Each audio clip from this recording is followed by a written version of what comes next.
This is how to win the Galactic War in Helldivers 2. Now, this isn't really explained very well in the game. We're going to use an awesome post over on Reddit. I'm going to show you guys a fantastic website which gives us a ton of details. However, the TLDR here is very simple. You want to drop onto the planets that have the most Helldivers. This way, we can consolidate our forces and we can liberate these planets or defend the planets faster. Now, as you can see here in the example, we're spread out across this Terminid front. This is no good. In fact, this actually plays into the hands of the Terminids. So when we think about how best to actually win the Galactic War as players, what we need to do is find the planet with the most Helldivers on and go to that planet and start completing missions. That way, you will actually push back the Terminid threat in this example, and yeah, we'll start winning the Galactic War, because currently we're a bit spread out and it's just not going to work. But let me break all of this down because it is super cool. Firstly, we need to give a massive shout out to Goxon over on Reddit. This is an incredible post. It peels back the curtain on systems that are simply not explained in the game. There's also an incredible post Goxon has made about supply lines. I'll link to that in the video description below as well in case you want more information there. So this is what is said. As Helldivers is a game, you should honestly just play the game how you want. Go to Creek, go to Errata, go back to Mars for the tutorial. It's your game and your time. This post is aimed at people who want to actively participate in the Galactic War and explains some of the opaque mechanics that were never well explained within the game itself. And this post is the Galaxy War 101, how to efficiently liberate multiple planets. In the most recent mission order, one insidious situation that kept occurring was that on the East Front, players would spread themselves out evenly across the Liberation planets. For example, 100,000 each on Fenrir, Meridia, and Turing. This effectively results in a three-front stalemate, a ticking time bomb until off-peak hits and all the planets lose all the progress. This is happening because of the regen mechanic.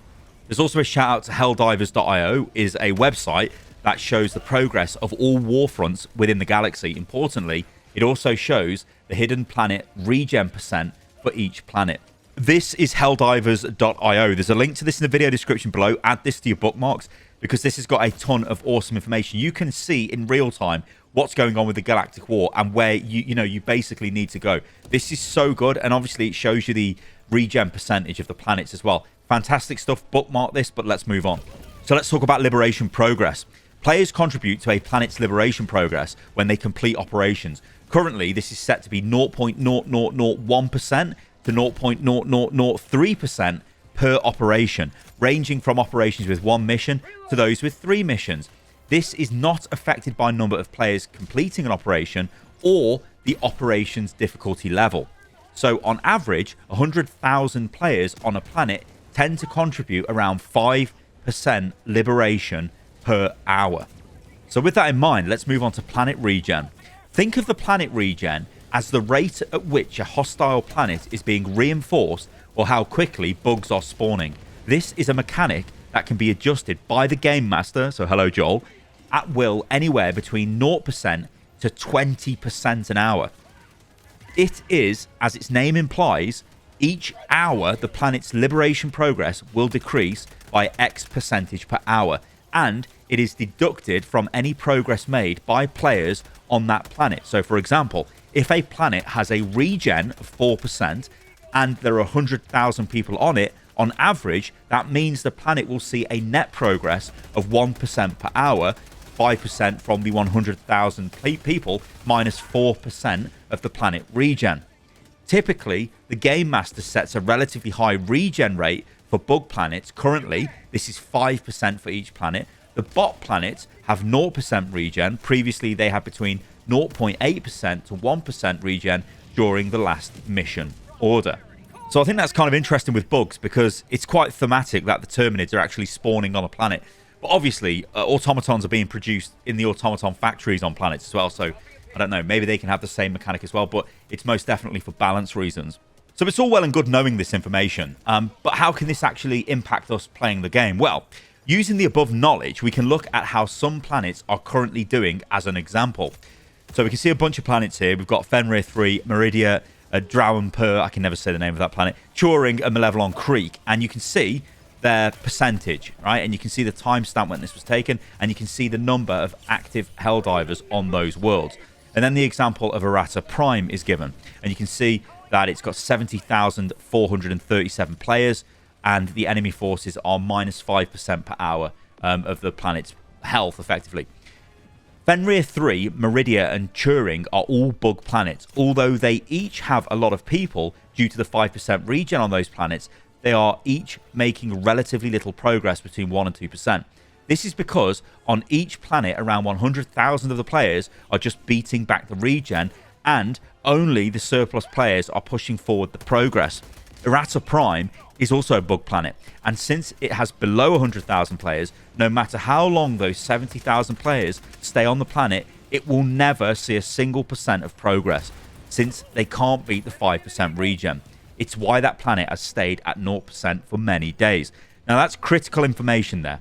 It's almost like we need to get above this 100,000 figure, but remember, this regen rate can be changed by the game master. You know, it might go up from 5%, in which case it will be more difficult. So I would fully expect if we did all flood one planet and it had like 500,000 Helldivers on it, yeah, the game master Joel probably would turn up the regen rate to maybe try and fight that back. Maybe he won't though, who knows.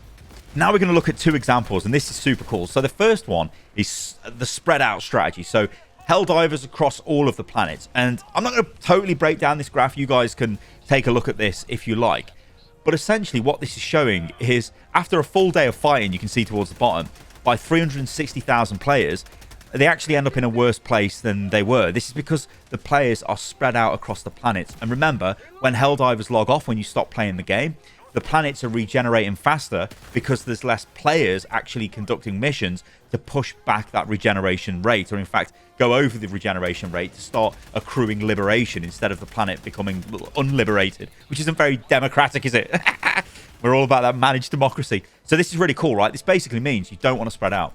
And again, reinforces the idea that if you see a planet and it's got more Helldivers on than another planet, especially if it's going over 100,000 players, you need to join that planet, forget the other planets, if you're interested with the Galactic War.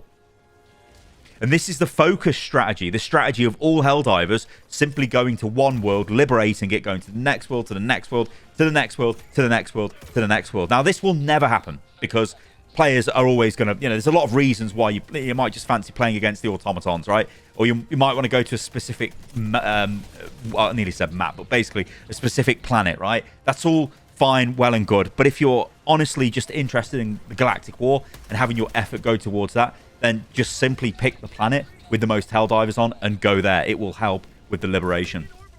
And finally, the TLDR is if you see multiple bug planets being attacked and needing liberation, focus on whichever planet has the most players. The best way to capture all planets is to focus on a single planet and build up a huge critical mass well above the regen rate of that planet.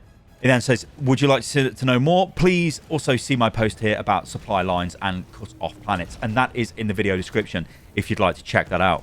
So there we go. That's all the information we need to know as players about the Galactic War. This isn't information the game gives us, but it's information we've now got access to. So if you are only worried about the Galactic War and you do not want Super Earth to fall, then you need to just jump onto the planets with the most Helldivers and help them get liberated. Of course, you could just do whatever you like. It is a game at the end of the day. Go and have fun. You know, I'm always going to be from that frame of mind, especially coming to Helldivers.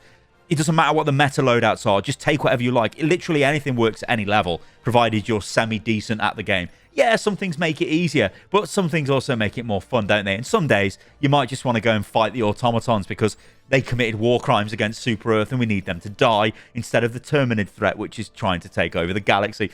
All right, ladies and gentlemen, thank you for listening and watching the video, and I'll catch you lovely lot on the next one. See you soon.